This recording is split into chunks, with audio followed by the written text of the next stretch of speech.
Donc aujourd'hui, c'est vrai que j'avais envie d'aborder un thème. Voilà, je vois qu'il y a d'autres personnes qui se connectent. Bienvenue donc pour mon direct de 13 heures.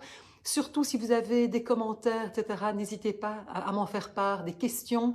Peut-être mettez un petit pouce pour me dire que vous êtes bien là. Ça me fait toujours plaisir de savoir voilà, que je ne parle pas toute seule. Et puis si vous m'écoutez en replay, soyez gentils, mettez un petit hashtag replay. Alors c'est vrai qu'aujourd'hui, j'avais envie de parler d'un thème qui me tient vraiment à cœur et surtout parce que je vois à quel point ça, voilà, ça nous impacte et toutes les personnes que je reçois, que ce soit les couples, que ce soit les personnes que je reçois en individuel, je me rends compte que c'est vraiment quelque chose qui a encore un impact sur notre vie d'adulte. Et en fait, c'est vraiment comprendre justement comment nos blessures d'enfance, quelque part, aujourd'hui, ont un impact dans notre vie présente, dans notre vie d'adulte et surtout vraiment dans nos relations. Et en général, posez-vous peut-être la question en disant, mais c'est fou que chaque fois qu'on a, je dirais, une relation difficile, un conflit, quelque chose qui est difficile pour nous, mais en général, qu'est-ce qui se passe? Ça vient en fait quelque part raviver une ancienne blessure. C'est-à-dire que la plupart de nos conflits dans notre vie d'adulte peuvent trouver leur origine en fait dans des blessures d'enfance. Évidemment, l'endroit où ça va surtout se jouer, ça c'est quand même l'endroit où on est le plus dans l'intimité, c'est évidemment dans la relation amoureuse. Et en fait, très souvent, moi j'entends des personnes qui me disent mais oui, c'est vraiment difficile, voilà, je me sens blessée, enfin je suis blessée, il me blesse ou elle me blesse, on a des disputes ou bien je me referme comme une huître. Et en fait, souvent, ce qui se passe, c'est que c'est pas notre partenaire qui va nous blesser, ou ça peut être notre collègue, hein, ça peut être nos amis, nos enfants, mais ce sont nos anciennes, quelque part, douleurs, nos anciennes blessures qui vont en fait se réveiller au contact de cette personne. Et c'est sûr que, comme je le disais en préambule, c'est vraiment dans notre relation amoureuse que ça va vraiment venir s'inscrire, parce qu'on a beau croire qu'on rencontre l'autre, voilà, que la rencontre amoureuse est une rencontre née du hasard, mais en fait, qu'est-ce qui se passe? Ce sont deux inconscients en fait qui se rencontrent et dans la relation amoureuse vont se rejouer des choses.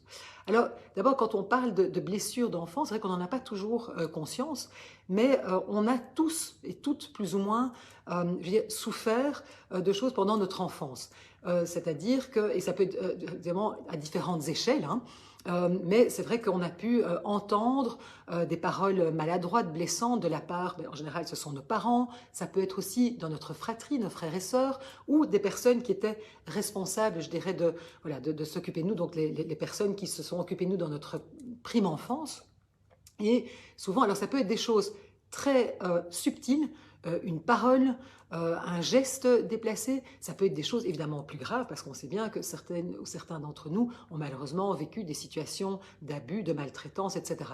Mais donc, je veux dire, à un degré ou à un autre, on a tous et toutes à un certain moment souffert, on a pu vivre un sentiment d'injustice, de trahison, d'humiliation, un manque de respect, un manque d'amour. Et en fait, ce sont vraiment des souvenirs qu'on a pu, et souvent d'ailleurs qu'on a complètement enfouis en nous. Et parce qu'on se dit, mais comme c'était douloureux, évidemment, on a préféré les enfuir. Et en fait, quelque part, ces souffrances, eh bien, elles vont se réveiller au contact de l'autre. Alors quand on parle, parce que c'est vrai qu'on parle beaucoup du concept, j'ai envie de dire, de l'enfant intérieur, qu'est-ce que c'est en fait l'enfant intérieur? En fait, l'enfant intérieur, c'est vraiment cette partie de nous, je veux dire, en nous, coexistent, j'ai envie de dire, plusieurs parties. Donc évidemment, il y a la personne adulte que l'on est à l'âge adulte, mais en fait, en nous existe toujours, j'ai envie de dire, une petite fille, un petit garçon qui est là et qui a vécu certainement des blessures, des émotions, des joies aussi, évidemment. Et cette partie enfantine de nous, eh bien, elle est toujours bien présente en nous et elle se réveille à certains moments, et comme je le disais, surtout au contact des autres dans relations. Et donc, ce qui se passe très souvent, et moi je le vois beaucoup dans mes consultations, notamment lorsque je reçois des couples, ce qui se passe, c'est que euh, en fait, quand l'autre, comme je disais, on ne rencontre pas l'autre par hasard, il y a des choses qui se rejouent, et en général, on rejoue nos blessures d'enfance. C'est-à-dire quand l'autre va dire ou faire quelque chose, ça va venir nous réveiller souvent une partie douloureuse en nous. Et donc, on peut avoir des réactions qui peuvent être des réactions de repli. D'ailleurs, parfois, on se dit, mais je ne comprends pas, moi, j'ai juste dit ça, et voilà que tout à coup, j'ai l'image, mais j'ai plus le son, ou au contraire, il est parti dans une colère énorme, enfin, alors que c'est tout à fait anodin. Et ce qui est fou, c'est que certaines choses qui, pour nous, pourraient nous paraître tout à fait anodines, Pour l'autre, en fait, c'est terrible parce qu'on est venu. Alors, moi j'aime bien, il y a une psy qui parle, Florentine D'aulnoy, elle parle de psychiatrice. Moi j'aime bien parler du bouton rouge, c'est-à-dire qu'on a tous, en fait, quelque part, une partie de nous, quand on sait que quand on appuie dessus, eh bien, ça nous fait réagir. Ça peut nous faire réagir, on se replie, ou au contraire, hein, on peut être dans une situation, on peut avoir des réactions très fortes, même agressives. Et en fait, c'est vraiment l'autre, souvent au départ, de manière tout à fait inconsciente, va venir en fait quelque part appuyer là où ça fait mal et provoquer, comme je disais, une réaction qui peut être parfois même complètement incompréhensible pour l'autre qui ne comprend pas pourquoi on réagit aussi fort. Et en fait, ce qui se passe, c'est que quand l'autre fait ça, en général, qu'est-ce qui se passe? C'est qu'il vient toucher cette partie de nous, réveiller en fait cet enfant qui, à un moment, a été blessé, a pu se sentir humilié, trahi, subir quelque chose d'injuste, etc. Et ça vient en fait réveiller cette partie-là. Et donc, en fait, souvent j'ai envie de dire que oui, bien sûr que l'autre peut dire quelque chose qui n'est pas acceptable et on peut mettre ses limites, mais souvent, je dirais, notre réaction qui peut être disproportionnée, bonjour Donatienne, notre réaction qui peut parfois être assez disproportionnée, ça en fait c'est la partie, j'ai envie de dire, qui nous appartient. C'est cette partie-là en fait qu'il faut qu'on puisse soigner. Et souvent, hein, on dit, moi je l'entends très souvent, oui le problème c'est l'autre, hein, c'est mon mari, mon collègue, mon enfant. Et en fait moi je dis, ben non, le problème c'est pas l'autre. En fait le problème, si je peux parler de problème, c'est vous. C'est-à-dire que l'autre ne va faire que mettre en lumière quelque chose qui est souffrant en moi. Okay, donc, ce qui est évidemment important, alors c'est pour ça que je vois certaines personnes, et je l'entendais encore hier en consultation, quelqu'un qui disait mais moi en fait finalement j'en ai complètement marre, je vais m'isoler, j'ai plus du tout envie de vivre une relation amoureuse. Enfin, il devenait complètement misanthrope en disant moi c'est terminé, parce qu'évidemment en contact de l'autre ça venait réveiller des blessures d'enfance, et ici en l'occurrence c'est quelqu'un qui avait vécu des choses très difficiles dans son enfance, ça devenait terriblement douloureux. Et moi j'ai envie de vous dire, mais surtout ne vous privez pas de l'autre, parce que justement, c'est dans la rencontre avec l'autre qu'on va pouvoir entrer en contact avec toutes ces parties blessées de nous et qu'on va pouvoir, en fait, quelque part, les guérir. Donc, et donc c'est pour ça que c'est important, à un certain moment, justement, d'apprendre à se connaître, à se comprendre, pour que justement on puisse mieux rencontrer l'autre et qu'on puisse reprendre quelque part je veux dire, la responsabilité de nos émotions, de nos blessures. Donc, c'est important évidemment, parce que souvent ce qui se passe, et comme je le dis, ça se joue beaucoup dans la relation amoureuse, c'est qu'on va demander à notre partenaire quelque part de venir réparer des choses dont en fait, mais que c'est pas possible, c'est pas sa responsabilité. Je veux dire qu'on ne peut se réparer que soi-même. Alors, bien sûr, l'autre peut nous accompagner dans ce chemin de guérison. Ça, c'est important parce que, évidemment, si on devait tous attendre d'être guéris pour pouvoir avoir une relation amoureuse, j'ai envie de dire, on devrait tous, alors il n'y a personne qui sera en couple avant l'âge de 60 ou 80 ans, c'est pas ça l'idée, évidemment, non plus. Mais il faut savoir que c'est dans nos relations que vont se rejouer ces blessures, et donc c'est d'en prendre, ça va les mettre en lumière, et plutôt que de se dire c'est la faute de l'autre, c'est vraiment pouvoir faire ce travail de, j'ai envie de dire, de revenir à l'intérieur de soi, de dire mais qu'est-ce qui se passe? Pourquoi est-ce que je réagis comme ça de manière tellement forte? Pourquoi ça me blesse aussi fort? Pourquoi cette parole, ce geste ou ce non-geste, hein, ou cette non-parole viennent me chercher si loin? Qu'est-ce que ça vient réveiller en moi? Et pour ça, évidemment, ça demande de faire un travail d'introspection, d'aller voir, en fait, quelque part, de rendre conscient ce qui est inconscient en soi. C'est-à-dire de pouvoir aller à la rencontre de ces parties enfuies, de ces souffrances que souvent, d'abord on a parfois même carrément essayé, parce qu'on a un bon système de défense, souvent on les a carrément enfuies, occultées, et donc c'est comme si elles étaient dans notre inconscient, mais on n'aimait plus, je dirais, à notre conscience, mais ça se rejoue encore et encore dans nos relations, ou alors on le sait mais on n'a pas envie d'aller regarder parce que c'est trop souffrant. Et donc c'est important, c'est de remettre ça à la conscience, de dire mais au fond est-ce que je peux quelque part, mais oui, me reconnecter à cet enfant intérieur, cette petite fille, ce petit garçon en moi qui a souffert, qui a eu des manques, et pouvoir déjà en prendre conscience. Pour que, dans un deuxième temps, plutôt que d'attendre des autres de venir réparer ça, non, c'est que j'en prends conscience et comment moi je peux en tant qu'adulte devenir quelque part le parent de cet enfant qui a souffert. Donc vraiment faire un travail où quelque part de reparent, je pense qu'on dit de reparentage, en fait c'est vraiment de pouvoir se dire, moi, ma partie adulte va pouvoir prendre soin de, par exemple, cette petite fille qui s'est sentie abandonnée. Peut-être que cette petite fille a carrément été abandonnée parce que, je sais pas moi, les parents ont divorcé très tôt et voilà, tout à coup, elle n'a plus vu son papa ou sa maman. Ou ça peut être un sentiment d'abandon parce qu'on a dû être en couveuse. Vous voyez, donc ça peut, voilà, ce sentiment d'abandon peut s'inscrire de plein de manières différentes. Mais en tout cas, à un moment, cette petite fille s'est sentie abandonnée. Et en fait, dans ses relations, va avoir peur évidemment d'être abandonnée et souvent va inconsciemment chercher des partenaires qui vont venir quelque part confirmer que elle ne sera jamais que abandonnée. On va avoir tellement peur de l'abandon que finalement parfois on va créer la situation qu'on craint le plus. Donc c'est terrible comme on peut vraiment, j'ai envie de dire, notre mental peut nous jouer des tours. Et donc c'est se dire, mais au fond, comment moi, je peux, en tant qu'adulte, prendre soin, par exemple, de cette petite fille qui s'est sentie abandonnée. Comment je peux dire que moi, en tant qu'adulte, je ne l'abandonnerai jamais, que je serai toujours là pour elle, plutôt que de mettre ce pouvoir quelque part chez les autres en se disant, mon Dieu, je vais carrément peut-être m'oublier, non, cette petite fille qui n'a pas été juste avec elle-même, parce enfin, qui a vécu une blessure d'injustice, puis à un certain moment ne plus être juste avec elle, et par peur justement voilà, de peut-être d'être abandonnée, de revivre des injustices, va être complètement injuste avec elle-même, va exiger des choses pour être aimée, reconnue, appréciée, et se retrouver dans des situations qui sont complètement injustes. Donc c'est vraiment prendre conscience de, ok, là, qu'est-ce qui se passe? Quelles sont mes blessures?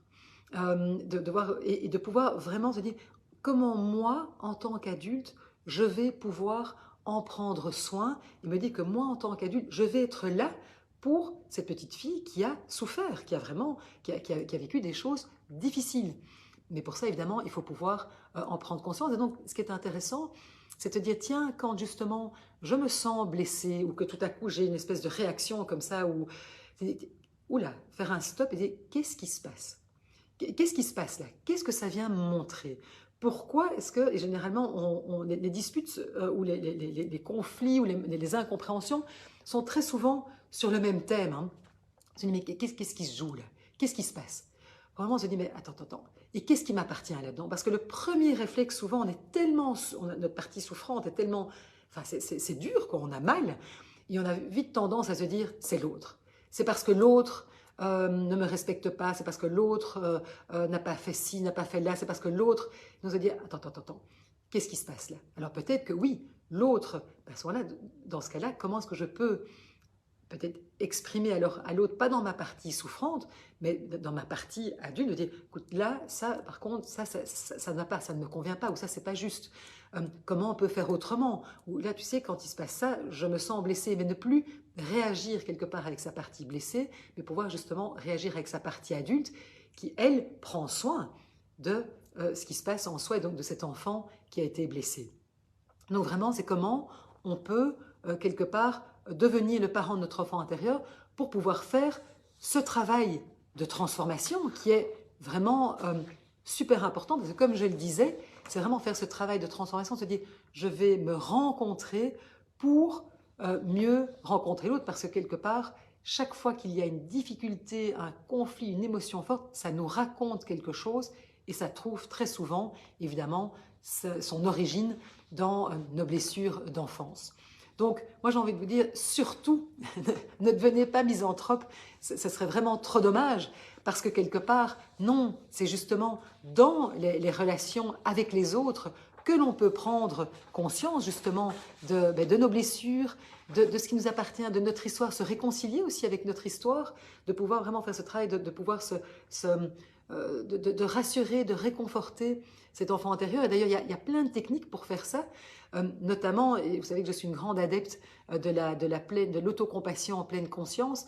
Et vraiment, je trouve que là, je vous invite vraiment à aller regarder. J'ai déjà fait des lives là-dessus où j'ai écrit sur mon blog. Je vous invite vraiment à aller regarder ça parce que c'est vraiment, en tout cas pour moi, une pratique qui m'a personnellement beaucoup aidée justement à pouvoir prendre soin de moi dans les moments où je vais contacter finalement ces blessures d'enfance qui se réveillent au contact de l'autre. Et c'est normal, on aura ça toute notre vie.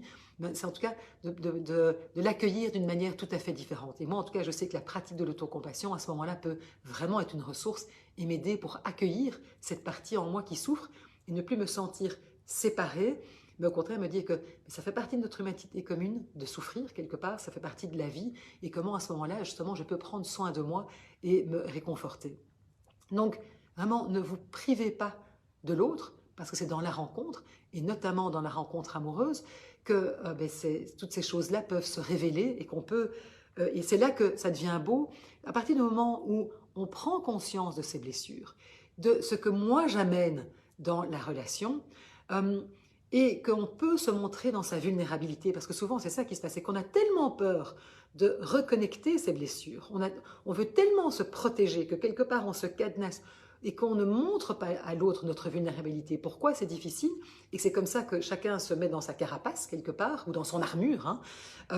Et du coup on ne se rencontre plus, et on n'arrête pas de projeter l'un sur l'autre, et on a voilà, des conflits sans fin. Et c'est un moment, comment je peux me connecter à ma vulnérabilité, comment je peux m'en ouvrir à l'autre, pour que l'autre, certes, ne me répare pas, parce que ce n'est pas son rôle. Je veux dire qu'on ne peut faire ce travail de transformation que soi-même, mais par contre, comment l'autre peut m'accompagner dans ce travail de transformation, et comment moi, je peux accompagner l'autre, c'est-à-dire d'être bien conscient du bouton rouge, et que quand... Malheureusement, parce que ça c'est la vie, on appuie dessus, dit, écoute, tu sais quoi, je suis désolée, je sais que là, j'ai été maladroite, ou que je suis venue justement piquer là où ça fait mal, je te demande pardon, et je me rends compte que là c'est difficile, tiens, comment est-ce qu'on peut faire autrement? Vous voyez, donc, et c'est ça quand on devient conscient de nos blessures, des blessures de l'autre, conscient que c'est notre travail de réparation à faire, mais comment on peut, avec beaucoup de bienveillance, l'un et l'autre s'accompagner et pouvoir justement, alors à ce moment-là, être un soutien, pas une béquille, mais être un soutien l'un pour l'autre dans notre relation. Et là, on a vraiment une relation, alors j'ai envie de dire authentique, où on est dans le vrai partage, où on va vraiment se raconter et on va pouvoir être dans son authenticité, parce que moi je le dis toujours, vraiment, on n'est jamais aussi fort que quand on peut se montrer dans sa vulnérabilité. De nouveau, j'ai toujours attention, à qui ouvrez-vous votre cœur, comment est-ce qu'on peut ouvrir son cœur sans le perdre. Donc tout ça, évidemment, c'est aussi important hein, de bien se préserver, se dire, ici, chaque fois de revenir à soi, de dire, tiens, là, est-ce que c'est juste, est-ce que je me sens bien, et comment on peut, évidemment, rectifier les choses. Donc, comme je le disais, ne vous privez pas hein, de l'autre, prenez conscience de toutes ces blessures, de toutes ces choses qui nous ont meurtris de manière plus ou moins grande, hein, parce qu'on n'a pas tous vécu les mêmes choses, mais sachez que ça a eu un impact, ça s'est imprimé en nous, et donc remettez, je dirais, à la conscience ce qui était peut-être encore inconscient et qui se révèle dans la relation à l'autre, et puis surtout apprenez à prendre soin de ces blessures. Voilà, j'espère que ça vous a donné un éclairage. Si vous avez des questions, des réactions par rapport à ce que je viens de vous partager, surtout n'hésitez pas. Si vous voulez, vous pouvez même m'envoyer un message privé. Si vous avez envie de dire un petit mot, ce que ça vous a apporté, peut-être s'il y a une prise de conscience. Si vous m'écoutez en replay, même chose, mettez-moi un petit hashtag replay. Et moi, je vous retrouve la semaine prochaine. Pour ceux et celles qui sont en vacances, c'est les vacances de carnaval ici en Belgique, je vous souhaite en tout cas de bonnes vacances. J'espère que vous pouvez vous ressourcer. Moi, je vous donne rendez-vous la semaine prochaine, même heure. Et aussi, je vais mettre en lien un article justement que j'ai écrit sur ces blessures hein, d'enfance et comment justement en prendre soin. Ça vous donnera peut-être un éclairage. Et vraiment, n'hésitez pas à revenir vers moi avec peut-être des thèmes que vous avez envie que j'aborde. Et moi, je vous remercie à toutes celles qui sont là. Bonjour Véronique. Merci Donatienne. Et je vous dis en tout cas à très bientôt, à la semaine prochaine pour un nouveau live. Merci beaucoup et bel après-midi à vous toutes.